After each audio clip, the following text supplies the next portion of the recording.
Hello students, কেমন আছো সবাই? আশা করি সবাই খুব ভালো আছো এবং সুস্থ আছো। তো আজকে আমাদের টপিক হলো 2025-এর এসএসসি স্টেনো যে পরীক্ষা হয়েছিল তাতে যে সমস্ত স্ট্যাটিক জিকে এই স্টেনো পরীক্ষা এসেছিলো সেগুলো নিয়ে আজকে আমরা আলোচনা করব। মোটামুটি 40টা প্রশ্ন রয়েছে, প্রত্যেকটা শিফট মিলিয়ে মোটামুটি 40টা প্রশ্নই রয়েছে, এসছে আর কি স্ট্যাটিক জিকে থেকে স্টেনো পরীক্ষায়। তো এই ক্লাসটা কেন ইম্পর্টেন্ট হবে, কারণ আগামী যত পরীক্ষা রয়েছে সিএইচএসএল, এমটিএস, এগুলোর জন্য কিন্তু খুব ইম্পর্টেন্ট হবে এই স্টেনোর যে স্ট্যাটিক জিকে ক্লাসটা। ঠিক আছে, তো চলো দেরি না করে শুরু করা যাক আজকের ভিডিও। তো আজকের প্রথম প্রশ্ন হলো, which city is home to the cricket ground Wankhede stadium? ঠিক আছে, মানে ওয়াংখেড়ে স্টেডিয়াম কোন শহরে অবস্থিত? ওয়াংখেড়ে ক্রিকেট গ্রাউন্ড কোন শহরে অবস্থিত? চেন্নাই, মুম্বাই, কলকাতা নাকি দিল্লি? যারা একটু আধটু ক্রিকেট দেখো তারা সকলে অবশ্যই জানো ওয়াংখেড়ে মুম্বাইতে অবস্থিত। ঠিক আছে, মুম্বাই ইন্ডিয়ান্সের হোম গ্রাউন্ড হলো ওয়াংখেড়ে স্টেডিয়াম। তো সেকেন্ড কোয়েশ্চেন, 2 নম্বর প্রশ্ন, what is the name of the writer of Tomb of Sand? ঠিক আছে, বুকার পুরস্কার পাওয়া প্রথম হিন্দি বই টম্ব অফ স্যান্ড, এই টম্ব অফ স্যান্ড উপন্যাসটির বা বইটির লেখকের নাম কি? গীতাঞ্জলি শ্রী, অরুন্ধতী রয়, কিরণ দেশাই নাকি ঝুম্পা লাহিড়ী? সঠিক উত্তর হলো গীতাঞ্জলি শ্রী। গীতাঞ্জলি শ্রীর লেখা টম্ব অফ স্যান্ড কিন্তু বুকার প্রাইজ জিতেছিল, প্রথম হিন্দি বই যেটি বুকার প্রাইজ জিতেছিল। তো চলো এবার কিছু ইম্পর্টেন্ট লেখক এবং তাদের বই সম্পর্কে আমরা একটু দেখে নিই। যেমন অরুন্ধতী রয়, অরুন্ধতী রয় কিন্তু খুব ইম্পর্টেন্ট একজন লেখিকা।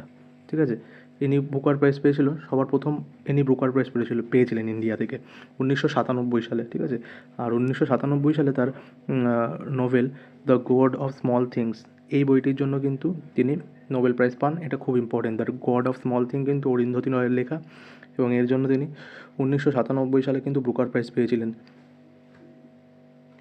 তারপর যেই বইটি তিনি লিখেছেন সেটি হলো the ministry of utmost happiness, আর লিখেছে এসে collection the algebra of infinite justice, an ordinary person's guide to the empire, এটাও খুব ইম্পর্টেন্ট একটা বই। আর ব্রোকিং রিপাবলিক, এগুলো কিন্তু অরুন্ধতী রয়ের লেখা বই। তারপর হলো কিরণ দেশাই, আরেকটা ইম্পর্টেন্ট এবং ফেমাস রাইটার। কিরণ দেশাইয়ের লেখা বই হলো দ্য ইনহেরিটেন্স অফ লস, এই বইটা খুব ইম্পর্টেন্ট কারণ এটা 2006 সালে এই বইটার জন্যই কিন্তু কিরণ দেশাই বুকার প্রাইজ পেয়েছিল। তার আরেকটি বিখ্যাত উপন্যাস হলো হুলাবালো ইন দ্য গুয়াভা অর্কিড, এটি কিন্তু তার প্রথম উপন্যাস, এবং এই উপন্যাসটির জন্য কিন্তু তিনি বেটি ট্রাস্ক প্রাইজ পেয়েছিলেন। ঠিক আছে, তো hullabaloo in the guava orchard আর দ্য ইনহেরিটেন্স অফ লস, এটা কিন্তু কিরণ দেশাইয়ের লেখা বই দুটো। তারপর আরেকজন ফেমাস রাইটার হলেন ঝুম্পা লাহিড়ী। ঝুম্পা লাহিড়ী কিন্তু ইন্ডিয়ান আমেরিকান অথর, মানে ইন্ডিয়ান অরিজিনের, কিন্তু তিনি আমেরিকায় থাকেন, আর তিনি পুলিৎজার প্রাইজ পেয়েছিলেন। আর ইন্টারপ্রিটার অফ মেলোডি, এই বইটির জন্য কিন্তু তিনি 2000 সালে পুলিৎজার প্রাইজ পেয়েছিলেন, ইন্টারপ্রিটার অফ মেলোডিস।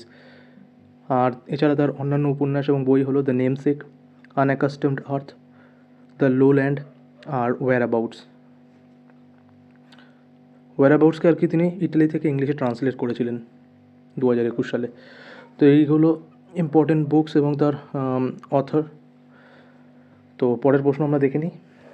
3 নম্বর প্রশ্নে বলা হয়েছে নিচের কোনটি ভারতের শাস্ত্রীয় নৃত্য হিসাবে স্বীকৃত, মানে ওই নিচের নাচগুলোর মধ্যে কোনটি ভারতের একটি শাস্ত্রীয় নৃত্য? ভারতনাট্যম, গরবা, লাভানি নাকি ভাংড়া?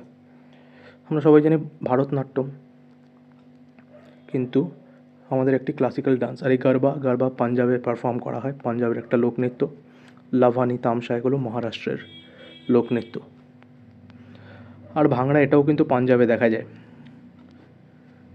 পাঞ্জাবের মেল বা পুরুষেরা কিন্তু ভাংড়া করে থাকে আর গারবা করে থাকে, গারবা পাঞ্জাবে নয়, গারবা হলো গুজরাটে ফিমেলরা এই গারবা ডান্স পারফর্ম করে থাকে নবরাত্রির সময়। ঠিক আছে, তো এখানে সঠিক উত্তর যেটা সেটা হবে ভারতনাট্যম একটা ক্লাসিক্যাল ডান্স বা শাস্ত্রীয় নৃত্য। তো ভারতের টোটাল কটা ক্লাসিক্যাল ডান্স রয়েছে? টোটাল কিন্তু আমাদের 8টা ক্লাসিক্যাল ডান্স রয়েছে। সেগুলো কী? ভারতনাট্যম বিকশিত হয়েছিল তামিলনাড়ুতে। কত্থকের অরিজিন হলো উত্তরপ্রদেশ, আর উত্তরপ্রদেশ যদি না দেওয়া থাকে তাহলে উত্তর ভারত বা নর্থ ইন্ডিয়া। তারপর হলো কথাকালির অরিজিন কেরালায়, মোহিনীয়াত্তম তোমার অরিজিন কিন্তু কেরালায়। তারপর হলো মণিপুরি নাচের কিন্তু মণিপুরি ক্লাসিক্যাল ডান্সের অরিজিন মণিপুরে। ওড়িশা। কুচিপুড়ি হলো অন্ধ্রপ্রদেশ। আর সত্রিয়া আসাম। সত্রিয়া হচ্ছে গিয়ে সবথেকে লেটেস্ট আর কি, নতুন একটি, সবথেকে নতুন 2000 সালে সত্রিয়া আর কি ক্লাসিক্যাল ডান্সের মর্যাদা পেয়েছে। তো সত্রিয়া সবথেকে নিউ ক্লাসিক্যাল ডান্স। পরের প্রশ্ন ম্যাচ করতে দিয়েছে 4 নম্বর প্রশ্ন। এখানে কলম এতে 4টে ড্যান্স ফর্ম দিয়েছে, আর সেই ড্যান্স ফর্মের সম্পর্কে অ্যাডিশনাল তথ্য দেওয়া হয়েছে কলম বিতে। তো সবার প্রথমে সোহার, তারপর হচ্ছে গিয়ে চকড়ি, লমন, কাজড়ি। আগে আমরা একটু দেখে নিই নাচগুলোর ব্যাপারে, যে সমস্ত ফোক ড্যান্স ফর্মের ব্যাপারে দিয়েছে সেগুলো সম্পর্কে আমরা একটু দেখে নিই, তারপর এটা করবো। সোহার হচ্ছে গিয়ে বিহার এবং ইউপিতে পারফর্ম করা হয়ে থাকে। এটা কখন হয়? চাইল্ড বার্থ, মানে সন্তান যখন জন্ম নেয় পরিবারে, তখন কিন্তু এই সেলিব্রেশন করার জন্য এই সেরিমনি, চাইল্ড বার্থ সেরিমনির সময় সোহার ফোক ড্যান্স করা হয়ে থাকে। আর কাজরি তোমরা জানো ইউপি এবং বিহারে হয়ে থাকে মেইনলি। রেইনি সিজনের একটা ফোক ডান্স, একটা মনসুনের সময় লাভার, প্রেমিক প্রেমিকারা এই ফোক ডান্স করে থাকে। আর তারপর হচ্ছে চাকরি দেখা যায় জম্মু কাশ্মীরে। এটা fast pace circular folk dance, মানে একটা গ্রুপ, মানে কিছু লোকের একটা গ্রুপ থাকে, তারা সার্কুলার ফর্ম বা বৃত্তাকারে নিজেদের সাজিয়ে নেয়, তারপর কোনো একটা কিছুকে কেন্দ্র করে তারা ঘুরতে থাকে খুব দ্রুত। তো এটাই হলো চাকরি, নাম থেকে বোঝা যাচ্ছে চাকরি মানে চক্কর খাওয়া। তারপর হলো লামন হিমাচল প্রদেশে দেখা যায়। এটাও romantic love song, usually sung in fair and festival. ফেয়ার এবং ফেস্টিভ্যালের সময় এই লামন নামক রোমান্টিক লাভ ফোক সংটা গাওয়া হয়ে থাকে। তো এবার চলো আমরা দেখে নিই প্রশ্নটা। তাহলে সোহার হবে চাইল্ড বার্থের সঙ্গে সম্পর্কিত। সোহার হবে মানে অপশান এ হবে, কলম এ 1-এর সাথে সম্পর্কিত। তাহলে কিন্তু অপশান এ কারেক্ট হয়ে যাচ্ছে। আর চাকরি যেটা দেখলাম কাশ্মীরের গ্রুপ সং উইথ রাবাব, সারেঙ্গে, তুম্বাক নারী। তারপর হলো লামন কোথায় দেখলাম আমরা? লামন দেখলাম হিমাচল প্রদেশে, লাভ সং মেইনলি, এই যে 3, তাহলে সি হবে 3-এর সাথে সম্পর্কিত। আর ডি কাজরি আমরা কোথায় দেখলাম? বিহার আর উত্তরপ্রদেশে, ওমেন সং, মেইনলি রেইনি সিজনে করা হয়। আর সেমি সার্কেল ফর্মে এখানে কিন্তু ডান্স করা হয়। তো বোঝা গেল সোহার, চাকরি, রামান আর কাজরি কোনটা কোন স্টেটে হয় সেটাও দেখবে, আর তার সম্পর্কে যে অ্যাডিশনাল তথ্য দেওয়া রয়েছে পরের স্লাইডে সেটাও একবার দেখে নেবে তোমরা। পরের প্রশ্ন 5 নম্বর প্রশ্ন, জিকির। এটা কিন্তু একটা নতুন ডান্স ফর্মের ব্যাপারে প্রশ্ন করা হয়েছে। জিকির লোকসঙ্গীত কোন রাজ্যে জনপ্রিয়? আসাম, গুজরাট, ওড়িশা নাকি রাজস্থান? জিকির সাধারণত আসামে একটি জনপ্রিয় লোকনৃত্য। জিকির আসামের একটা জনপ্রিয় লোকনৃত্য, আর এটিও কিন্তু প্রবর্তক শ্রী শঙ্করদেব কিন্তু সত্রিয়া ড্যান্স ফর্মেরও প্রতিষ্ঠাতা। আর জিকির ড্যান্স ফর্ম মূলত ভগবান কৃষ্ণ এবং বিষ্ণুকে স্তবগান আকারে গাওয়া হয়, মানে ভগবান বিষ্ণু আর কৃষ্ণের কিন্তু স্তুতি হিসাবে এই জিকির লোকসঙ্গীতটি করা হয়ে থাকে। সাধারণ বাদ্যযন্ত্র যেমন খোল, তাল ব্যবহার করা হয় এই জিকির লোকসঙ্গীতে। আর উদ্দেশ্য কি? ভক্তি প্রচার, নৈতিক শিক্ষা ছড়িয়ে দেওয়া, এটা কিন্তু জিকির লোকসঙ্গীতের উদ্দেশ্য। এবার 6 নম্বর প্রশ্ন বলেছে, which country are the member of বিমস্টেকের মেম্বার কোন কোন কান্ট্রি? বিমস্টেকের মেম্বারগুলো মনে রাখা ঠিক আছে, যেমন তার নাম থেকেই তুমি মনে রাখতে পারো, BIMSTEC, বিমস্টেক, ঠিক আছে। যেমন বি দিয়ে হচ্ছে বাংলাদেশ, আই দিয়ে ইন্ডিয়া, এম দিয়ে মায়ানমার, এস দিয়ে শ্রীলঙ্কা, টি দিয়ে থাইল্যান্ড, আর ই দিয়ে মনে রাখবে মাউন্ট এভারেস্ট কোথায় আছে? নেপালে আছে। তো ই মানে এভারেস্ট কোথায় আছে? নেপাল। তো নেপালও কিন্তু বিমস্টেকের সদস্য। আর সি দিয়ে এভাবে মনে রাখবে কান্ট্রি অফ ক্লাউডস, ভুটান হলো কান্ট্রি অফ ক্লাউডস, ভুটানকে কান্ট্রি অফ ক্লাউডসও বলা হয়। তো হয়ে সি দিয়ে ভুটানকে ডিনোট করবে, ঠিক আছে। তা হয়ে গেল বিমস্টেকের তাহলে কান্ট্রি কী কী? Bangladesh, India, Myanmar, Sri Lanka, Thailand, Nepal এবং ভুটান। তো এখানে দেখে নিই অপশান অনুযায়ী কোনটা ঠিক হবে। ফার্স্ট অপশান রয়েছে বাংলাদেশ, ভুটান, ইন্ডিয়া, পাকিস্তান কি দেখলাম না, পাকিস্তান কিন্তু ছিল না। নেপাল, শ্রীলঙ্কা, থাইল্যান্ড। তো অপশান এ কারেক্ট হবে না। অপশান বিতে বাংলাদেশ, ভুটান, ইন্ডিয়া, মায়ানমার, মালদ্বীপ। মালদ্বীপসকে আমরা পেলাম না, মালদ্বীপস পাইনি। তারপর সিতে রয়েছে Bangladesh, Bhutan, India, Myanmar, Nepal, Sri Lanka, Thailand. এটাই কিন্তু সঠিক উত্তর হবে, কারণ অপশান ডিতে আফগানিস্তান দেওয়া রয়েছে, আফগানিস্তান কিন্তু আমরা দেখলাম না। তো অপশান সি এটা হবে সঠিক উত্তর। তাহলে বিমস্টেকের কান্ট্রিগুলো 7টা দেশ আরেকবার আমরা রিকল করে নিই: Bangladesh, India, Myanmar, Sri Lanka, Thailand, Nepal এবং ভুটান। চলো পরের প্রশ্ন দেখে নিই। 7 নম্বর প্রশ্ন, কোন ভারতীয় আমেরিকান লেখক দ্য নেমসেক লিখেছেন? কোন ইন্ডিয়ান আমেরিকান অথর লিখেছেন দ্য নেমসেক, যেটা কিনা পরে গিয়ে একটি ফিল্ম অ্যাডাপ্টেশন হয়, যা মানে এটাকে নিয়ে একটা সিনেমা তৈরি করা হয়েছিল। অপশন হচ্ছে কিরণ দেশাই, ঝুম্পা লাহিড়ী, অরুন্ধতী রয় নাকি চেতন ভগত। দ্য নেমসেক কিন্তু লিখেছেন ঝুম্পা লাহিড়ী। চেতন ভগত কিন্তু একজন খুব ইম্পর্টেন্ট রাইটার, খুব ইম্পর্টেন্ট একজন মডার্ন রাইটার। তো চেতন ভগত যে সমস্ত বইগুলো লিখেছে সেগুলো থেকেও কিন্তু খুব বেশি প্রশ্ন আছে। তার মধ্যে এই 11টি বই যেগুলো দেওয়া রয়েছে যেগুলো খুব ইম্পর্টেন্ট। সবার প্রথম হলো 5 পয়েন্ট সামওয়ান, যেটাকে কেন্দ্র করে 3 ইডিয়টসও বানানো হয়েছে। 3 ইডিয়টসের স্টোরি কিছুটা কিন্তু এই 5 পয়েন্ট সামওয়ান থেকে নেওয়া হয়েছে। 5 পয়েন্ট সামওয়ান 2004 সালে প্রকাশিত হয়েছিল। আইআইটি লাইফ এবং কলেজ স্ট্রাগলের ব্যাপারে বলা হয়েছে 5 পয়েন্ট সামওয়ানে। তারপর সেকেন্ড হলো one night at call centre, এটা 2005-এ প্রকাশিত হয়েছিল। কল সেন্টার এমপ্লয়ি এবং লাইফ লেসনের ব্যাপারে বলা হয়েছে। 3 নম্বর হলো the 3 mistakes of my life. তারপর হলো টু স্টেটস একটা ফিল্মও রয়েছে। Revolution 2020, what young India wants, এটা হাফ গার্লফ্রেন্ডেরও কিন্তু একটা ফিল্ম অ্যাডাপ্টেশন রয়েছে। তারপর making India Assam, one one Indian girl, the girl in room 105 আর ইন্ডিয়া পজিটিভ। এগুলো কিন্তু চেতন ভগতের লেখা খুব ইম্পর্টেন্ট বই। তো এগুলো একবার তোমরা গ্রো থ্রু করে নেবে, দেখে মুখস্থ করে নেবে। আর এখানে 7 নম্বর প্রশ্নে যেটা উত্তর সেটা হলো ঝুম্পা লাহিড়ী। ঝুম্পা লাহিড়ী লিখেছেন তার নেমসেক নামক বইটি বা উপন্যাসটি। পরের প্রশ্ন 8 নম্বর প্রশ্ন, বলা হয়েছে শতরঞ্চ বা চেসে চেকমেট শব্দটির অর্থ কী? চেকমেট মানে হলো এন্ড অফ এ গেম।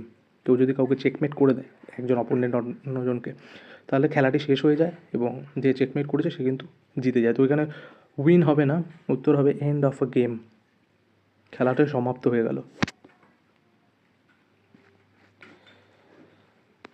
9 নম্বর প্রশ্ন বলেছে which of the following pairs is correctly matched, মানে কোন যুগ্মটি সঠিকভাবে ম্যাচ রয়েছে। অপশান এ হচ্ছে plasmolysis, gain of water by plant cell. Plasmolysis মানে কি গেইন অফ ওয়াটার, উদ্ভিদ কোষে জলের সঞ্চয়? না, একদমই নয়। কারণ প্লাজমোলাইসিস হলো উদ্ভিদ কোষ থেকে জল বেরিয়ে যাওয়ার যেই ফেনোমেনা, মানে বাষ্পমোচনের ঘটনাটিকে কিন্তু আমরা প্লাজমোলাইসিস বলে থাকি। তো অপশান এ কারেক্ট নয়, অপশান ইনকারেক্ট। তারপর অপশান বিতে বলা যে cell wall composed mainly of protein. Cell wall বা কোষের বাইরে যে প্রাচীর থাকে সেটা কি শুধু প্রোটিন দিয়ে তৈরি হয়? আচ্ছা একটা কথা বলো, সেল ওয়াল কি অ্যানিম্যাল সেলে দেখা যায়? সঠিক উত্তর হবে না, অ্যানিম্যাল সেলে কিন্তু আমরা সেল ওয়াল দেখতে পাই না। অ্যানিম্যাল সেলে শুধু আমরা সেল মেমব্রেন দেখতে পাই। সেল ওয়াল দেখা যায় ব্যাকটেরিয়াতে এবং তোমার ফাঙ্গাসে এবং প্ল্যান্ট সেলে বা উদ্ভিদ কোষে কিন্তু সেল ওয়াল দেখা যায়।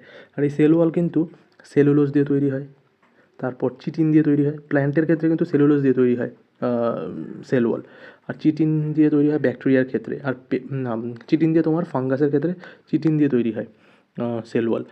আর যেটা ব্যাকটেরিয়াতে কিন্তু পেপটাইডোগ্লাইকিন নামক একটা প্রোটিন বা একটা সাবস্টেন্স দিয়ে তোমার ব্যাকটেরিয়া সেল ওয়াল তৈরি হয়। তো অপশান বিও কিন্তু ইনকারেক্ট হয়ে যাবে। অপশান সিতে রয়েছে সেলুলোজ। সেলুলোজ কী বলেছে? সেলুলোজ উদ্ভিদ কোষকে কাঠামোগত দৃঢ়তা প্রদান করে, স্ট্রাকচারাল স্ট্রেংথ প্রোভাইড করে প্ল্যান্ট সেলকে। অবশ্যই ঠিক, একদম ঠিক। সেলুলোজ কিন্তু উদ্ভিদ কোষের যে কোষ প্রাচীরটা সেলুলোজ দিয়ে তৈরি হয় এবং এটা কোষকে কিন্তু একটা স্ট্রাকচারাল স্ট্রেংথ প্রোভাইড করে। তো এটা হবে অপশান সি হবে সঠিক উত্তর। দেখো অপশান 10, এই প্রশ্ন 10, কোয়েশ্চেন নাম্বার 10, এখানে অ্যাসারশন এবং রিজন বেসড একটা কোয়েশ্চেন এসেছে। কিন্তু এই বছর এডুকুইটে যে সমস্ত কোয়েশ্চেনগুলো করেছে তার মধ্যে কিন্তু এই সব সাবজেক্টই, স্ট্যাটিক জিকে হোক, হিস্ট্রি হোক, পলিটি হোক, সব কিছু এরকম কিন্তু স্টেটমেন্ট বেসড কোয়েশ্চেন আর অ্যাসারশন রিজন বেসড কোয়েশ্চেন কিন্তু অনেক ভরে দিয়েছে, ঠিক আছে? তো এগুলোকে কিন্তু একটু কমন সেন্স লাগিয়ে তোমাদের সলভ করতে হবে, একটু ভালো করে ঠান্ডা মাথায় দেখে কিন্তু সলভ করতে হবে।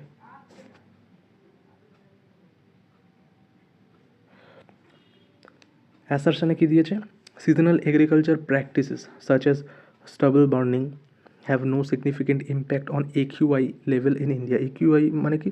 AQI মানে হলো এয়ার কোয়ালিটি ইন্ডেক্স, মানে কোন জায়গার বায়ু কতটা পরিষ্কার বা সাফ, এটা কিন্তু AQI ইন্ডেক্স দিয়ে আমরা জানতে পারি। এখন দেখা যায় মোবাইলে ওয়েদার সেকশানে তুমি যদি যাও, ওয়েদার অ্যাপ্লিকেশানে, তখন এখানে কিন্তু তোমার এরিয়া বা লোকেশনের AQI বা এয়ার কোয়ালিটি ইন্ডেক্স কত সেটা কিন্তু দেখিয়ে দেয়। তো এয়ার কোয়ালিটি ইন্ডেক্স যত বেশি হবে তত কিন্তু সেখানকার আবহাওয়া খারাপ বা বায়ু কিন্তু সেখানকার তত বেশি দূষিত। তো এখানে অ্যাসারশান এতে বলা রয়েছে, অ্যাসারশানে কী বলা রয়েছে, মৌসুমি কৃষি কার্যকলাপ যেমন খড় পোড়ানো বা স্লাশ বার্নিং বা স্টাবল বার্নিংয়ে কী করা হয়, কোনো জায়গায় খড় পুড়িয়ে কিন্তু সেই জায়গায় আর কি মাটিটাকে একটু সামান্য উর্বর করা হয়, যাতে সেখানে একটু চাষবাস করা যেতে পারে। তো এইরকম স্টাবল বার্নিং বা খড় পোড়ানোর জন্য ভারতের AQI স্তরে উল্লেখযোগ্য প্রভাব ফেলে না। মানে খড় যখন পোড়ানো হয় এই কৃষি কার্যকলাপের জন্য, তার ফলে বলেছে এয়ার কোয়ালিটি ইন্ডেক্সে বেশি প্রভাব পড়ে না। আর রিজন কী দিয়েছে? রিজন বলেছে খড় পোড়ানো একটি নিয়ন্ত্রিত পদ্ধতি যা বায়ুমণ্ডলে যথেষ্ট দূষণ ছড়ায় না।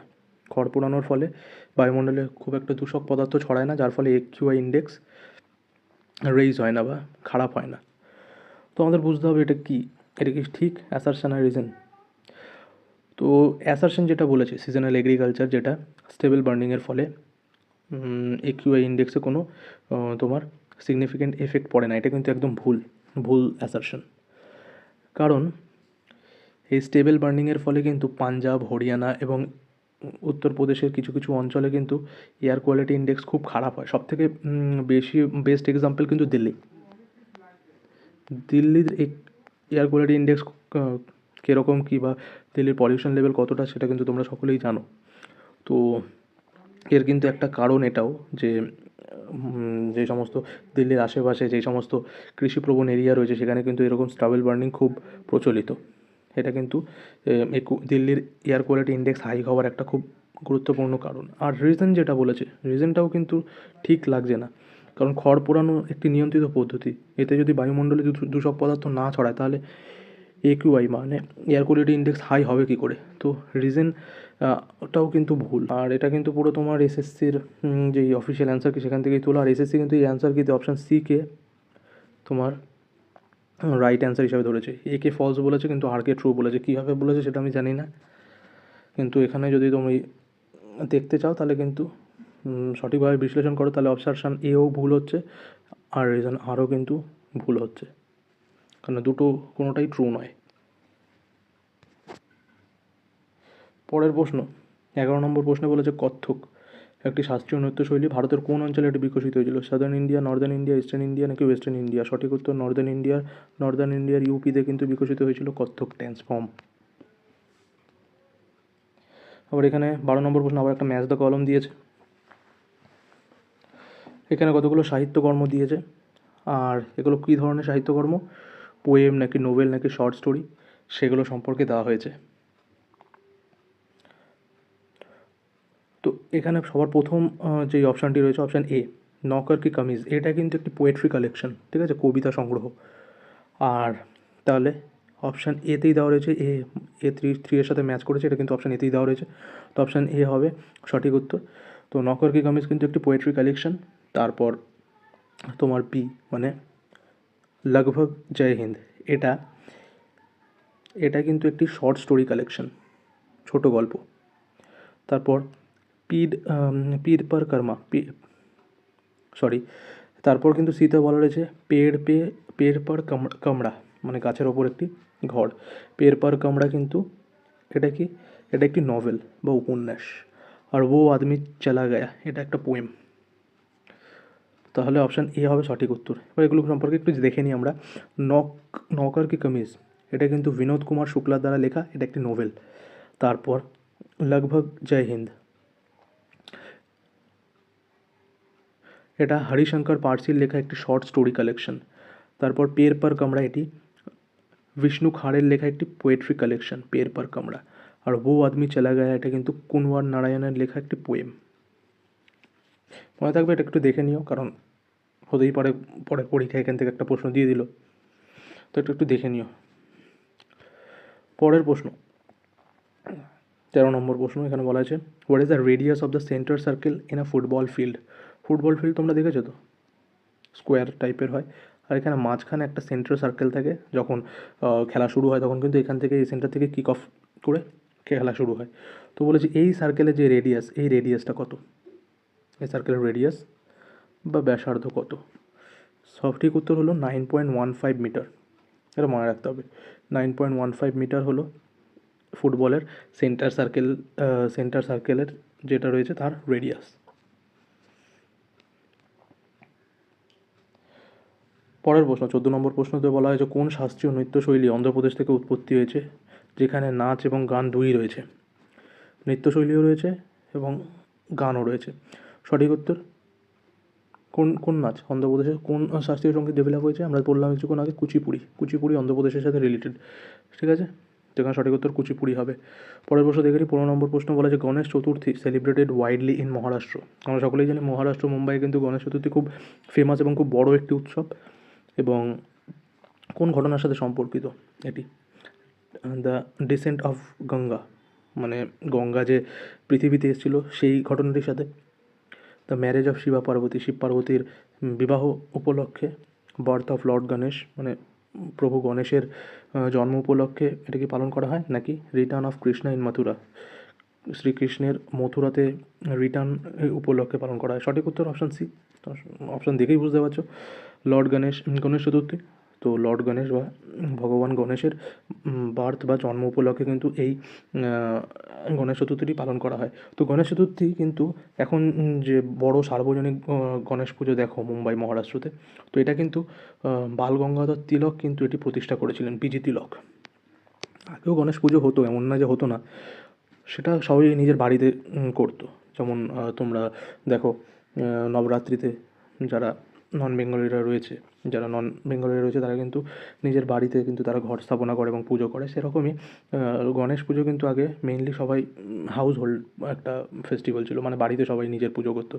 তো সার্বজনীনভাবে এরকম বড়োভাবে কিন্তু তোমার বড় মাত্রায় কিন্তু এই গণেশ চতুর্থী বা গণেশ পুজো সেলিব্রেশন কিন্তু চালু করে বাল গঙ্গাধর তিলক, ঠিক আছে? এটা মনে রাখবে। পরের প্রশ্ন 16 নম্বর প্রশ্নে বলা আছে, name of the organisation that made the golden quadrilateral project connecting major cities of Indian feasible. Golden quadrilateral project কি? ভারতের 4টি মেইন শহরকে কিন্তু সড়কপথে যুক্ত করার কাজ করে এই গোল্ডেন কোয়াড্রিল্যাটারাল। আর কোয়াড্রিল্যাটারাল মানে কি? কোয়াড্রিল্যাটারাল মানে হলো চতুর্ভুজ, মানে এই সড়কপথগুলোকে যদি ম্যাপে তোমরা দেখো তাহলে একটি চতুর্ভুজের আকার পাবে। এটা নিয়ে একটু পরে বিস্তারে আলোচনা করছি। তো এখানে প্রশ্ন বলা হয়েছে, এটা কোন মিনিস্ট্রির আন্ডারে পড়ে? গোল্ডেন কোয়াড্রিল্যাটারাল প্রজেক্ট কোন মিনিস্ট্রির আন্ডারে পড়ে? National Highway Authority of India, Indian Railways, Ministry of Urban Development, Border Road Organisation. যেহেতু গোল্ডেন কোয়াড্রিল্যাটারাল হাইওয়ের সাথে যুক্ত, তাহলে অপশান এ মানে নোডাল মিনিস্ট্রি হবে কিন্তু এখানে national Highway Authority of India, NHAI, ঠিক আছে? এটা কিন্তু হবে গোল্ডেন কোয়াড্রিল্যাটারাল নোডাল মিনিস্ট্রি, মানে NHAI কিন্তু এর দায়িত্বে রয়েছে। তো একটু গোল্ডেন কোয়াড্রিল্যাটারাল প্রজেক্ট সম্পর্কে দেখে নিই। এটা শুরু হয় কবে? 2001 সালে কিন্তু এর প্রজেক্টটি চালু হয়েছিল, ইমপ্লিমেন্ট করা। আর চালু করেন অটল বিহারী বাজপেয়ী, তৎকালীন প্রধানমন্ত্রী। আর ইমপ্লিমেন্ট কারো দ্বারা করা হয়েছিল? NHAI, national Highway Authority of ইন্ডিয়ার দ্বারা। টোটাল লেন্থ হলো 5846 কিলোমিটার। আর কোন কোন শহরকে যুক্ত করে? উত্তরে দিল্লি, ওয়েস্টে মুম্বাই, পশ্চিমে মুম্বাই, দক্ষিণে চেন্নাই আর কলকাতা। এই 4টে শহরকে যদি মেলাও তাহলে কিন্তু একটা কোয়াড্রিল্যাটারাল বা চতুর্ভুজের আকার দেখতে পাবে, ঠিক আছে? তাহলে নর্থে দিল্লি, ওয়েস্টে মুম্বাই, ইস্টে কলকাতা আর সাউথে কিন্তু চেন্নাই, এই 4টে শহরকে কিন্তু যুক্ত করে। আর টোটাল দৈর্ঘ্য কিন্তু খুব ইম্পর্টেন্ট, 5846 কিলোমিটার। আর এটা NHDP বা ন্যাশনাল হাইওয়ে ডেভেলপমেন্ট প্রজেক্টের কিন্তু একটি অংশ এটি। উদ্দেশ্য কী এর? উদ্দেশ্য হলো মেজর সিটিস, বড় বড় 4টে যেই সিটি রয়েছে এদের কিন্তু কানেক্টিভিটিটা বাড়ানো, যাতে ট্রেড এবং ইকোনমি বুস্ট কম হয়। আর ইম্পর্টেন্স হলো ট্রাভেল টাইম কমে, ট্রান্সপোর্ট ইমপ্রুভ হয়, ইন্ডাস্ট্রিয়াল গ্রোথ বাড়ে এর ফলে। তো এগুলো হলো গোল্ডেন কোয়াড্রিল্যাটারাল প্রজেক্টের ইম্পর্টেন্স। তো একবার দেখে নিও গোল্ডেন কোয়াড্রিল্যাটারাল প্রজেক্ট সম্পর্কে, কারণ এটা খুব ইম্পর্টেন্ট একটি টপিক। 17 নম্বর প্রশ্ন কী বলেছে? নিম্নলিখিত সূচকগুলির সাথে তাদের প্রকাশক বা সংস্থার মিল খুঁজে বের করো। তোমরা জানো বিভিন্ন ধরনের ইন্ডেক্স রয়েছে, global innovation index, global hunger index, piece index, development human development index. এগুলো, এই ইন্ডেক্সগুলো কারা প্রকাশ করে বা কোন সংস্থা প্রকাশ করে, এগুলো পাবলিশ করে? সবার প্রথমে এগুলো ম্যাচ করেই দেওয়া রয়েছে। গ্লোবাল ইনোভেশন ইন্ডেক্স, এটা কিন্তু world intellectual property organisation, উইপো, world intellectual property organisation উইপো কিন্তু গ্লোবাল ইনোভেশন ইন্ডেক্স প্রকাশ করে, পাবলিশ করে। গ্লোবাল হাঙ্গার ইন্ডেক্স পাবলিশ করে concern Worldwide and wealth hunger life, এই সংস্থাটি গ্লোবাল হাঙ্গার ইন্ডেক্স কিন্তু পাবলিশ করে। তারপর অপশান সিতে দেওয়া রয়েছে গ্লোবাল পিস ইন্ডেক্স, এটা কিন্তু গ্লোবাল পিস ইন্ডেক্স এটা পাবলিশ করে Institute for Economics and piece, IEP সংক্ষেপে। এই সংস্থাটি গ্লোবাল পিস ইন্ডেক্স কিন্তু আর কি এরা প্রকাশ করে। তারপর হিউম্যান ডেভেলপমেন্ট ইন্ডেক্স, এইচডিআই, এটা UNDP, United Nations Development Programme, এই সংস্থাটি কিন্তু হিউম্যান ডেভেলপমেন্ট ইন্ডেক্স প্রকাশ করে। তো এটা একটু মনে রাখতে হবে সংস্থাগুলোর নাম।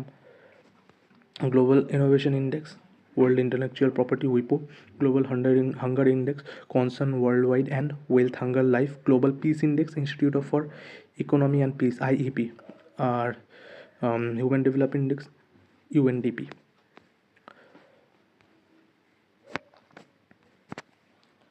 পরের প্রশ্ন 18 নম্বর প্রশ্নতে কী বলেছে? নিচের কোনটি হিন্দুস্তানি শাস্ত্রীয় কণ্ঠসঙ্গীতের প্রধান রূপ? হিন্দুস্তানি ক্লাসিক্যাল যেই সং রয়েছে তার ভোকাল মিউজিকের সাথে কোনটি একটি প্রমিনেন্ট ফর্ম? কত্থক একটি ডান্স ফর্ম আমরা দেখেছি, তো কত্থক উত্তর হবে না। ভরতনাট্যম ডান্স ফর্ম, কুচিপুড়িও ডান্স ফর্ম, ধ্রুপদ এটা কিন্তু ভারতীয় হিন্দুস্তানি যে ক্লাসিক্যাল ভোকাল মিউজিকের একটি এটা কি ফর্ম, ধ্রুপদ।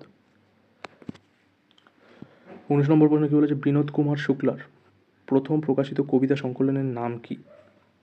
প্রথম কবিতা সংকলনের নাম কি? কিছুক্ষণ আগে আমরা পড়লাম লগভগ জয় হিন্দ, এটা কিন্তু বিনোদ কুমার শুক্লার লেখা প্রথম পোয়েট্রি কালেকশন। লগভগ জয় হিন্দ, তাহলে কার লেখা? বিনোদ কুমার শুক্লা। বিনোদ কুমার শুক্লার লেখা হলো লগভগ জয় হিন্দ।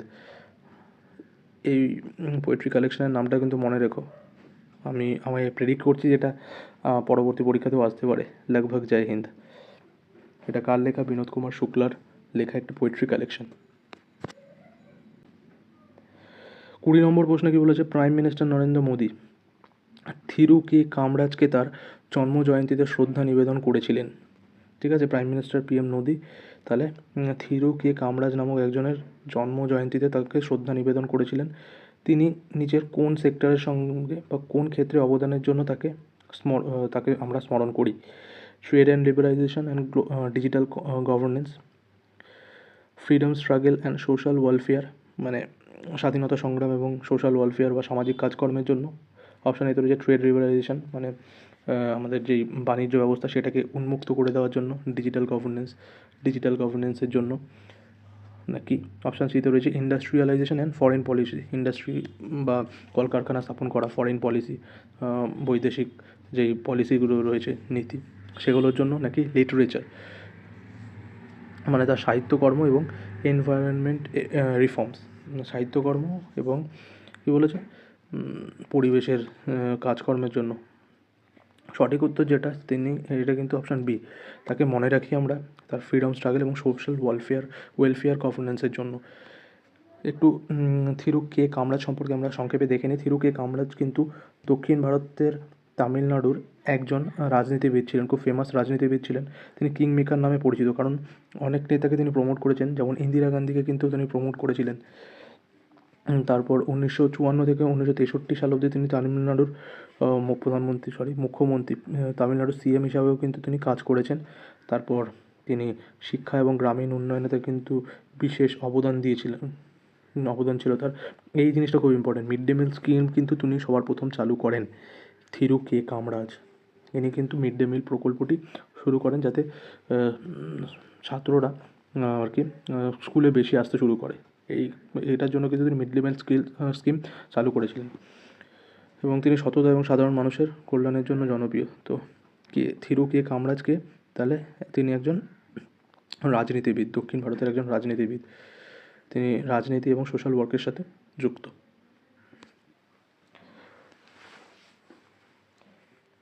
21 নম্বর প্রশ্নে দেখো আবার দুটো স্টেটমেন্ট দেওয়া হয়েছে। এখানে কোন দুটো স্টেটমেন্ট, কোন স্টেটমেন্ট কারেক্ট না কোনটা ইনকারেক্ট সেটা কিন্তু আমাদের দেখতে হবে। সবার প্রথমে বলেছে mridangam. Mridangam is a melodic percussion instrument. মৃদঙ্গমকে একটি সুরেলা প্রিকাশন ইনস্ট্রুমেন্ট যেটি রাগের কাঠামো প্রকাশে ব্যবহার করা হয়। মৃদঙ্গম মানে এখানে সোজা বাংলা কথায় বলেছে মৃদঙ্গম একটি মেলোডিক ইনস্ট্রুমেন্ট, সুরেলা একটি প্রিকশন ইনস্ট্রুমেন্ট যেটি রাগের সাথে সম্পর্কিত। আর স্টেটমেন্ট 2তে বলেছে nadaswaram is a double reed instrument traditionally played in temples and wedding. Nadaswaram নামক যেই বাদ্যযন্ত্রটি রয়েছে এটিতে ডাবল রিড রয়েছে এবং এটি মন্দির এবং বিভিন্ন অনুষ্ঠান বা বিয়ে বাড়িতে এই আর কি এই বাদ্যযন্ত্র ব্যবহার করা হয়। অপশান 2 যেটা সেটা কিন্তু সঠিক, স্টেটমেন্ট 2 যেটা। আর স্টেটমেন্ট 1 কিন্তু ইনকারেক্ট, কারণ মৃদঙ্গম কিন্তু রাগার সাথে সম্পর্কিত নয়, এটা তালের সাথে সম্পর্কিত। কার্নেটিক মিউজিক কিন্তু খুব ইম্পর্টেন্ট, কারণ কার্নেটিক মিউজিক থেকে খুব প্রশ্ন এসছে এবার ভরে ভরে স্ট্যাটিক জিকেতে। তো কার্নেটিক মিউজিকটা খুব ইম্পর্টেন্ট। তো এর মধ্যে অনেক ধরনের ফর্মস থাকে আর বিভিন্ন ধরনের বাদ্যযন্ত্র ইউজ করা হয়। তো এই মৃদঙ্গম জেনারেলি তালের সাথে সম্পর্কিত, রাগার সাথে নয়। তো সেই কারণেই স্টেটমেন্ট 1 ভুল, কিন্তু স্টেটমেন্ট 2 ঠিক কারণ নাদস্বর কিন্তু একটা ডাবল রিড ইনস্ট্রুমেন্ট এবং এটা টেম্পল এবং ওয়েডিংয়ে ব্যবহার করা হয়, অনেকটা সানাইয়ের মতো দেখতে। তো এখানে সঠিক উত্তর যেটা সেটা হবে only statement 2, option B, only statement 2 is correct.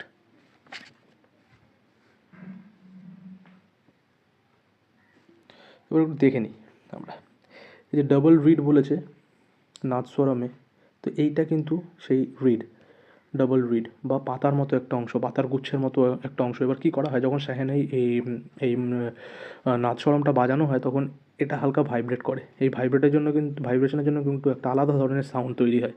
এটা হচ্ছে কি নাদস্বরমের একটা স্পেশালিটি, বা এটা একটা নাদস্বরমের একটা বিশেষ স্পেশালিটি।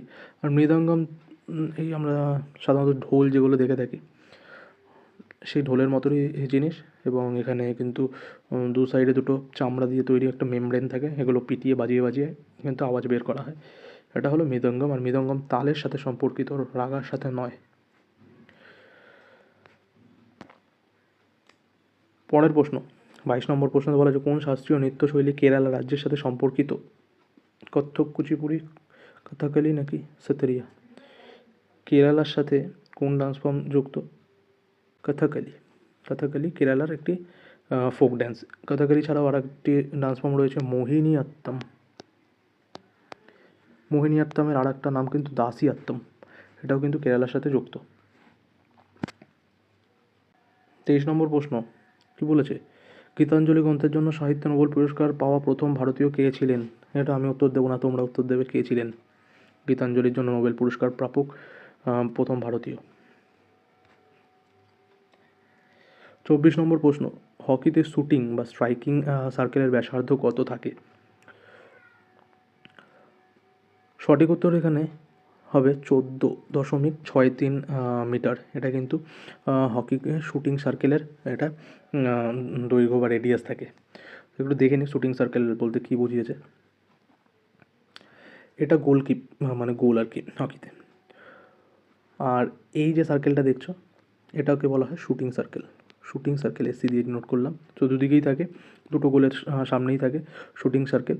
আর এটার দৈর্ঘ্য যেটা থাকে, রেডিয়াস যেটা থাকে সেটা হয় 14.63 মিটার। আর এই যে এখানে 3.66 মিটারে, গোল থেকে 3.66 মিটারের যে দূরত্বটা দেখছো এটা কিন্তু পেনাল্টি পয়েন্ট। এখান থেকে যখন পেনাল্টি হয় গোলে তখন কিন্তু এই পয়েন্টটা থেকে, এই পার্টিকুলার পয়েন্টটা থেকে পেনাল্টি শ্যুট করা হয়। আর এই যে সেন্টার লাইন থাকে, আর দুদিকে দুটো অ্যাডিশনাল লাইন থাকে হকি গ্রাউন্ডে। তো এই অ্যাডিশনাল লাইনগুলোর দৈর্ঘ্য কিন্তু 22.85 মিটার, ঠিক আছে। আর এই অ্যাডিশনাল লাইন থেকে মিডল লাইন যেটা, এটার দৈর্ঘ্য কিন্তু 22.85 মিটার। আর একটা জিনিস, হকি গ্রাউন্ডের যেই টোটাল লেন্থ হয় সেটা কিন্তু দেখতে পাচ্ছ 91.4 মিটার কিন্তু হকি গ্রাউন্ডের টোটাল লেন্থ, আর উইডথ কিন্তু 55 মিটার। পরে প্রশ্ন আছে যে হকি গ্রাউন্ডের উইডথ কত? এটা কিন্তু 55 মিটার, ঠিক আছে। তো মনে থাকবে শুটিং সার্কেলের দৈর্ঘ্য রেডিয়াস কিন্তু 14.63 মিটার। 25 নম্বর প্রশ্নে কী বলা হয়েছে? গুড়ি পাড়বা। গুড়ি পাড়বা উৎসব সম্পর্কে বলা হয়েছে নিচের কোন স্টেটমেন্টটি গুড়ি পাড়বা উৎসব সম্পর্কে সঠিক? অপশান রয়েছে এটি চান্দ্র সূর্য বা লিউনিসোলার ক্যালেন্ডার অনুযায়ী হিন্দু নববর্ষের সূচনার সময় পালন করা হয়। লুনিসোলার ক্যালেন্ডার কি? ক্যালেন্ডার সাধারণত দু প্রকার হয়। একটি যেটা চাঁদের অবস্থানকে কেন্দ্র করে একটা ক্যালেন্ডার থাকে, আর একটা সূর্যের অবস্থানকে কেন্দ্র করে এর উপর ভিত্তি করে আরেকটা ক্যালেন্ডার থাকে। সূর্যকে ভিত্তি করে সেটাকে বলা হয় সোলার ক্যালেন্ডার। চাঁদকে ভিত্তি করে যে ক্যালেন্ডার তৈরি করা হয় সেটাকে বলা হয় লুনার ক্যালেন্ডার। আর এই দুটো চাঁদ আর সূর্যের পজিশনের মিক্সিংয়ে যেই ক্যালেন্ডার তৈরি করা হয় সেটাকে কিন্তু আমরা লুনিসোলার ক্যালেন্ডার বলে থাকি। আর মহারাষ্ট্রে এটা খুব প্রচলিত। তো এটাই বলেছে চন্দ্র সূর্য ক্যালেন্ডার অনুযায়ী হিন্দু নববর্ষের সূচনাতে এই গুড়ি পাড়বা উৎসব পালন করা হয়। কি? একদম ঠিক। মহারাষ্ট্রে যেই নববর্ষ, সেই নববর্ষতেই কিন্তু গুড়ি পাড়বা উৎসব তারা পালন করে থাকে। আর স্টেটমেন্ট 2-এ কী বলেছে? দ্য টার্ম গুড়ি, মানে গুড়ি শব্দটি ওই দিন যেই ধর্মগ্রন্থ পাঠ হয় সেই ধর্মগ্রন্থ পাঠকে কিন্তু গুড়ি বলে নির্দেশ করা হয়। স্ক্রিপচার রিসাইটেশন স্যাক্রেড বা একটি পবিত্র ধর্মগ্রন্থ পাঠ করা হয় ওই দিন, সেটাকেই গুড়ি বলা হয় না, একদম ভুল সেটা। অপশান স্টেটমেন্ট 3-এ বলা আছে traditionally celebrations began with consumption of sweets for good luck, মানে ঐতিহ্য অনুযায়ী উৎসব শুরু হয় মিষ্টি খাওয়ার মাধ্যমে। না, এটাও ভুল স্টেটমেন্ট, এরকম কোনো ব্যাপার নেই। গুড়ি কি? তাহলে এখানে সঠিক উত্তরটা আমরা দেখে নিই। সঠিক উত্তর হবে অপশান ডি, অনলি ওয়ান। মানে স্টেটমেন্ট 1টাই কিন্তু শুধু সঠিক। মানে লুনিসোলার ক্যালেন্ডার অনুযায়ী নববর্ষের দিন বা বছরের প্রথম দিনই কিন্তু এই নববর্ষের দিন এই গুড়ি পাড়বা উৎসব পালন করা হয়ে থাকে। এবার এই গুড়ি কি? এই জিনিসটা হচ্ছে গুড়ি। দেখছো একটা লাঠির ওপর, লাঠির একদম মাথার দিকে একটি ঘট বসানো রয়েছে, তার মধ্যে একটি কাপড় দেওয়া রয়েছে লাল রঙের, ফুল দেওয়া রয়েছে এবং কিছু পাতা দেওয়া রয়েছে। এই পুরো জিনিসটাকেই গুড়ি বলা হয়। এই উৎসবের অর্থ কি? মহারাষ্ট্র নতুন বছরের শুভ সূচনা উপলক্ষে এই ফেস্টিভ্যালটি পালন করা হয়, এই রিচুয়ালটি পারফর্ম করা হয়। চৈত্র মাসের শুক্ল প্রতিপদা, শুক্ল হবে এটা, চৈত্র মাসের শুক্ল প্রতিপদা এবং মোটামুটি মার্চ এপ্রিল মাসে কিন্তু গুড়ি পাড়বা এই অনুষ্ঠানটি পালন করা হয়ে থাকে।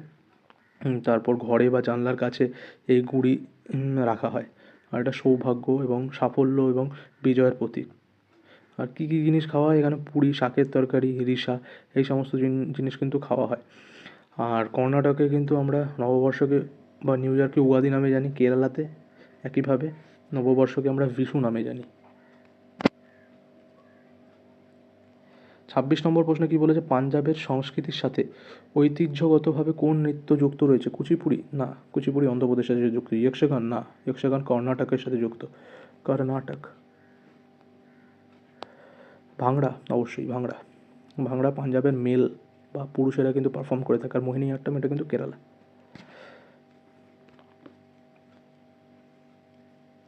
27 নম্বর প্রশ্ন কী বলেছে? দুটো স্টেটমেন্ট দিয়েছে, কোনটা ঠিক সেটা আমাদের জানতে হবে। কর্ণাটক সঙ্গীতের ত্রিমূর্তি সম্পর্কে বা কার্নাটিক সঙ্গীতের ত্রিমূর্তি সম্পর্কে নিচের কোন বক্তব্যগুলো সঠিক সেটা বিবেচনা করো। স্টেটমেন্ট 1-এ দেওয়া রয়েছে ত্যাগরাজা আর মুথুস্বামী দীক্ষিতর আর শ্যামা শাস্ত্রী, এরা 17th সেঞ্চুরিতে তারা কিন্তু জীবিত ছিলেন। তারা 17th সেঞ্চুরিতে তারা নিজেদের এই যে কার্নাটিক সিঙ্গিং সিস্টেম এটাকে প্রচারিত করেছিলেন। আর স্টেটমেন্ট 2-এ দেওয়া রয়েছে দ্য ট্রিনিটি বা ত্রিরত্ন যারা elevated the kriti form to its highest artistic expression. Carnatic মিউজিকের একটা স্পেশাল ফর্ম রয়েছে, সেটা হলো কৃতি ফর্ম। এই কৃতি ফর্মটাকে তারা তার একদম সর্বোচ্চ শিখরে পৌঁছে দিয়েছিলেন। এই যে ত্রিমূর্তি যে নাম দেওয়া রয়েছে, ত্যাগরাজ, মুথুস্বামী দীক্ষিতর আর শ্যামা শাস্ত্রী। তো সঠিক উত্তর স্টেটমেন্ট 2 অবশ্যই ঠিক। তারা কৃতি ফর্মকে অনেকটা ডেভেলপ করেছিলেন, অনেকটা হাইয়েস্ট ফর্মে নিয়ে গেছিলো, শিখরে নিয়ে গেছিলো। কিন্তু স্টেটমেন্ট 1-এ যেটা দেওয়া রয়েছে সেটা একটা জিনিসই ভুল, এটা 17th সেঞ্চুরিতে দেওয়া হয়েছিল। না, এটা 17th সেঞ্চুরি নয়। এই ত্রিরত্ন কিন্তু মানে 18th থেকে 19th century, 18th to 19th সেঞ্চুরিতে কিন্তু এই টাইমে কিন্তু তারা কার্নাটিক সিঙ্গিংকে অনেকটা প্রচার করেছিলেন। 18th to 19th century, 17th century কিন্তু হবে না। তো সেই জন্য স্টেটমেন্ট 1 ভুল রয়েছে। অনলি স্টেটমেন্ট 2 যেটা অপশন বি, সেটা কিন্তু সঠিক উত্তর হয়ে যাবে এখানে। 28 নম্বর প্রশ্নে কী বলা হয়েছে, বিহু লোকসঙ্গীত এবং নৃত্য কোন রাজ্যের সাথে সম্পর্কিত? কেরালা, গুজরাট, আসাম নাকি পাঞ্জাব? এটার উত্তর কমেন্টে দেবে, কারণ এগুলো এই সমস্ত সোজা উত্তরগুলো তোমাদের পারা উচিত। 29 নম্বর প্রশ্নে বলা হয়েছে, Bihu festival of Assam is celebrated to mark, কিসের জন্য আসামে বিহু উৎসবটি পালন করা হয়? উত্তরটা পেয়েই গেলে তোমরা আগের প্রশ্নে। উইন্টার সলিস্টিক জন্য, নিউ হারভেস্টের জন্য, তারপর বলেছে victory of good over evil, আর end of the monsoon. Winter solstice মানে হচ্ছে মকর সংক্রান্তি। মকর সংক্রান্তিতে পালন করা হয় নতুন হারভেস্ট সিজনের জন্য, মানে নতুন ফসল কাটার উপলক্ষে, নাকি ইভেলের ওপর গুড জিনিসের ভিক্টরি হিসাবে, নাকি মনসুন শেষ হয়ে গেলে, মনসুন শেষ হয়ে যাওয়ার সময় উৎসব পালন করা। সঠিক উত্তর যেটা, সেটা যদি নতুন হারভেস্ট বা নতুন ফসল কাটার জন্য কিন্তু বিহু উৎসব পালন করা হয়ে থাকে আসামে। বিহু ক ধরনের হয়? 3 ধরনের, কোগালি, আর কাটি বিহু, আর একটা মাঘ বিহু বা বোহাগ বিহু।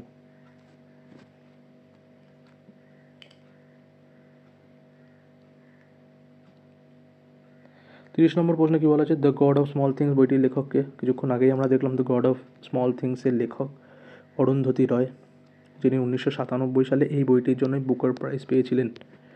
অরুন্ধতী রয় কিন্তু গড অফ স্মল থিংসের লেখিকা। 31 নম্বর প্রশ্ন আবার স্টেটমেন্ট, কার্নেটিক মিউজিকের সম্পর্কে বলা রয়েছে। কর্ণাটক সঙ্গীতের রচনা কাঠামো সম্পর্ক নিয়ে নিচের বিবৃতিগুলো দেখো এবং কোনটা সঠিক সেটা বলতে হবে। স্টেটমেন্ট 1-এ বলা রয়েছে ভার্ডনাম। ভার্ডনাম সাধারণত একটি কনসার্টের শেষে গাওয়া হয়ে থাকে, এবং এতে কি বলা রয়েছে, প্রধান রাগগুলো সারসংক্ষেপ হিসাবে বলা হয়ে থাকে। Varnam is typically performed at the end of a Carnatic concert to summarize the ragas. একটি কার্নেটিক কনসার্টের শেষের দিকেই ভার্নাম পারফর্ম করা হয়ে থাকে, এবং সমস্ত কনসার্ট জুড়ে যতগুলো রাগা ইউজ করা হয়েছে সেগুলো একটি সামারাইজ করে বলা হয়ে থাকে। এটা কি না, ভুল। কারণ ভার্নাম এই জিনিসটা পারফর্ম করা হয়ে থাকে কার্নেটিক যেই কার্নেটিক তোমার কনসার্ট রয়েছে, কার্নেটিক মিউজিকের কনসার্ট, তার প্রথমে একদম শুরুতে কিন্তু ভার্নাম পারফর্ম করা হয়ে থাকে। আর স্টেটমেন্ট 2-তে কী বলা হয়েছে, alapana involves improvisational elaboration of a raga without rhythm. Alapana হলো তাল ছাড়া একটি তাৎক্ষণিক রাগের বিস্তার। একদম ঠিক, আলপনাতে কোনো তালের কোনো কিন্তু সিন নেই, শুধু রাগ থাকে। রাগ, ইম্প্রোভাইজ রাগ এবং এলাবোরেশন অফ রাগা কিন্তু আলপনাতে আমরা দেখতে পাই। সো এখানে সঠিক উত্তর যেটা, সেটা হবে অনলি 2, শুধুমাত্র স্টেটমেন্ট 2 কিন্তু সঠিক। এবার কিন্তু কার্নেটিক মিউজিক থেকে খুব ভরে ভরে প্রশ্ন এসছে।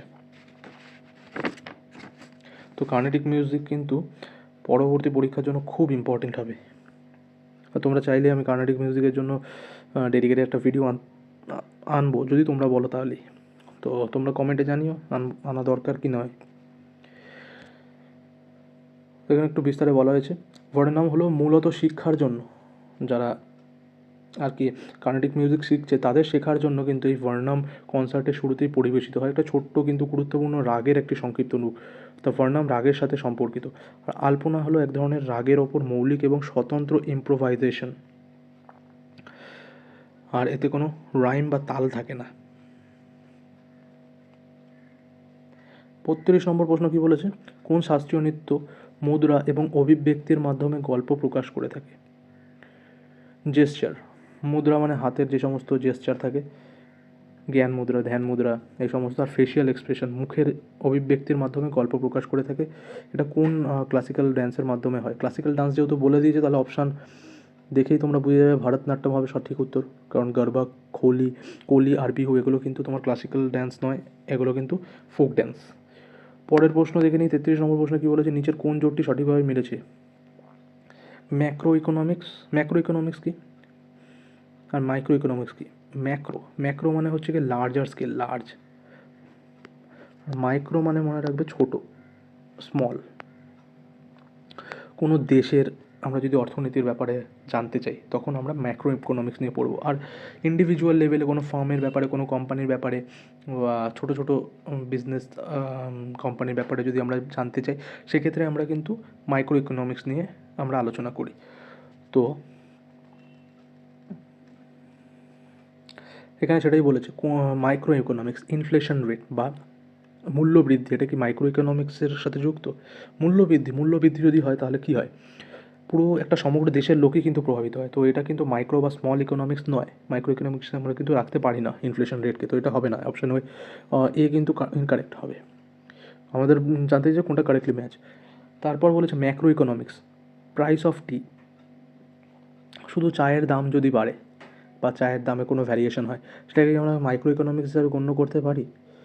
কারণ আমাদের দেশে অনেকেই আছে যারা চা পছন্দ করে না, শুধু চা হচ্ছে কি একটা কমোডিটি, একটা সিঙ্গেল একটা পণ্য, এটার দাম যদি বাড়ে তাহলে সেটা সমগ্র দেশের লোককে কীভাবে প্রভাবিত করবে, বা ইকোনমিক্সে কী করে মাইক্রো ইকোনমিক্স বা পুরো দেশের ইকোনমিকে কি কোনো এর ফল হবে যদি চায়ের দামের কোনো পরিবর্তন হয় না? তো এটাকে ম্যাক্রো ইকোনমিক্স হিসেবে আমরা ধরতে পারি না। তো অপশন বিও ইনকারেক্ট। অপশন সিতেও বলা হয় যে ম্যাক্রো ইকোনমিক্স ন্যাশনাল ইনকাম মানে ন্যাশনাল ইনকাম একটা আলাদা জিনিস। এটা এভাবে মনে রাখো যে একটি দেশের ন্যাশনালিটির মানে ইন্ডিয়ানরা, সেটা ইন্ডিয়ায় থাকুক বা বাইরে থাকুক, বাইরে অন্য দেশে থাকুক, তারা কতটা পয়সা বা কত অর্থ উপার্জন করছে একটি ফিনান্সিয়াল ইয়ারে, সেটাকে কিন্তু আমরা মেনলি ন্যাশনাল ইনকাম হিসাবে ধরি। তো এটা কি ম্যাক্রো ইকোনমিক্স? অবশ্যই এটি ম্যাক্রো ইকোনমিক্স, কারণ এর ওপর কিন্তু দেশের জিডিপি বা দেশের অর্থনীতি কিন্তু অনেকটা নির্ভর করে ন্যাশনাল ইনকামের ওপর। আর মাইক্রো ইকোনমিক্স বলেছে জিডিপি কখনোই মাইক্রো ইকোনমিক্স হতে পারে না, এটা ম্যাক্রো ইকোনমিক্স। 34 নম্বর প্রশ্নে বলা হয়েছে হকি মাঠের মানক প্রস্থ উইথ কত? কিছুক্ষণ আগেই আমরা দেখলাম 55 মিটার হলো হকি মাঠের দৈর্ঘ্য প্রস্থ, 55 মিটার, আর এটা দেখলাম 91.4 মিটার লেন্থ। পরের প্রশ্ন দেখে নিই, 35 নম্বর প্রশ্ন, খোখো খেলা একটি দলে কতজন খেলোয়াড় থাকে এবং মাঠে একসাথে কয়জন থাকে? টোটাল কিন্তু 12 জন প্লেয়ার থাকে খোখোতে, ঠিক আছে, আর মাঠে থাকে 9 জন প্লেয়ার, ফিল্ডে 9 জন প্লেয়ার থাকে। অপশান বি হবে কারেক্ট। টিমে 12 জন থাকে কিন্তু অন দ্য ফিল্ড 9 জন থাকে। পরের প্রশ্ন 34 নম্বর প্রশ্ন, আবার স্টেটমেন্ট কার্নেটিক মিউজিকে, কৃতি is a highly structured musical composition in Carnatic tradition. কৃতি কর্ণাটক সঙ্গীতের একটি কমপ্লেক্স এবং কঠিন রচনা। আর স্টেটমেন্ট 2-এ বলা হয়েছে তিল্লানা সাধারণত পরিবেশনের শেষে মানে কার্নেটিক মিউজিকের শেষে এটি পরিবেশন করা হয় এবং তাতে তালের যেই অক্ষর সিলেবেল যেগুলো রয়েছে সেগুলোর ওপর জোর দেওয়া থাকে। সঠিক উত্তর হলো দুটো অপশানই কারেক্ট। এবার একটু বিস্তারে জেনে নিই। কৃতি হলো কর্ণাটক সঙ্গীতের এক ধরনের উচ্চমানের সংগঠিত সঙ্গীত রচনা। মানে কর্ণাটক সঙ্গীতের কৃতি হলো এক ধরনের গান যা খুবই নিখুঁত এবং নিয়মবদ্ধ, ঠিক আছে, মানে খুব নিয়ম মাফিক এটা কিন্তু পারফর্ম করতে হয় কৃতি। আর স্টেটমেন্ট 2-এ বলা হয় যে তিলান্না সাধারণত কর্ণাটক সঙ্গীতের শেষের অংশে গাওয়া হয় এবং এতে তালের ওপর বেশি জোর দেওয়া হয়। একদম ঠিক, কর্ণাটক সঙ্গীত পরিবেশনের শেষে সাধারণত তিলান্না গাওয়া হয়ে থাকে, যেখানে ছন্দ এবং তালের অক্ষরগুলির ওপর জোর দেওয়া থাকে, সিলেবেলের ওপর জোর দেওয়া থাকে।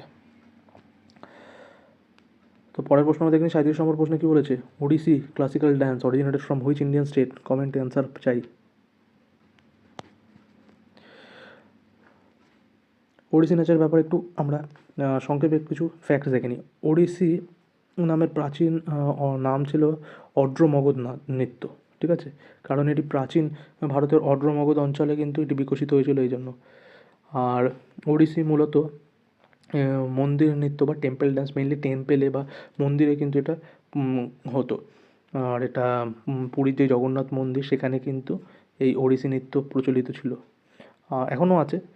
ওড়িশি নৃত্য ভঙ্গি অনেকাংশে মূর্তি মানে ওড়িশার জগন্নাথ মন্দির গেছো কিনা জানি না, তোমরা যদি যাও সেখানে দেখতে হবে এখানে নাচের ভঙ্গিতে অনেক স্কাল্পচারও রয়েছে, মূর্তি রয়েছে, সেখান থেকে কিন্তু ইন্সপায়ার হয়ে ওড়িশি নৃত্য তৈরি হয়েছে। হয়তো এই জিনিসটা তোমরা ভালো করে দেখতে পাচ্ছ না, তো শুধু জাস্ট শোনো, ঠিক আছে, কারণ এখানে লেখাগুলো একটু ওভারল্যাপিং টাইপের হয়ে গেছে। তারপরে ত্রিভঙ্গ মুদ্রা দেখা যায় ওড়িশি ড্যান্সে, এটা খুব ইম্পর্টেন্ট, ত্রিভঙ্গ